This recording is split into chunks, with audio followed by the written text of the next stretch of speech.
dowladda Kenya ayaa sheegtay in wafdigii ka socday dalkeeda ay dhawaan tagay magaalada Kismaayo kana qayb galay caleemasaarka madaxweynaha Jubbaland Axmed Maxamed Islaam Axmed Madoobe ay ogolaansho ka haysteen dowladda Soomaaliya. xogayaha joogtada ee wasaaradda arrimaha dibadda Kenya Majera Kamu oo la hadlay warbaahinta ayaa ka hadlay khilaafka diblomaasiyadeed ee Soomaaliya iyo Kenya.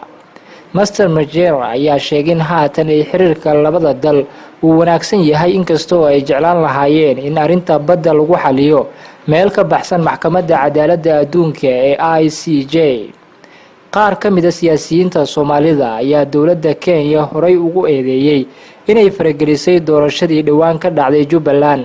kastaba hadalkan ka soo baxay wasaaradda arrimaha dibadda Kenya ayaa daba socday eedeymo kala duwan oo ka soo baxayay dowladda Soomaaliya taa oo la xiriirta tagistii wafdi ka socda dowladda Kenya oo uu hogaaminayay gudoomiyaha aqlabiyadda baarlamaanka Kenya Aadan Barre Ducaale kuwa uu ka qayb galay xafladii caleemasaarka Axmed Madoobe oo dhawaan loo doortay madaxweynaha Jubbaland 4 sano ee soo socota.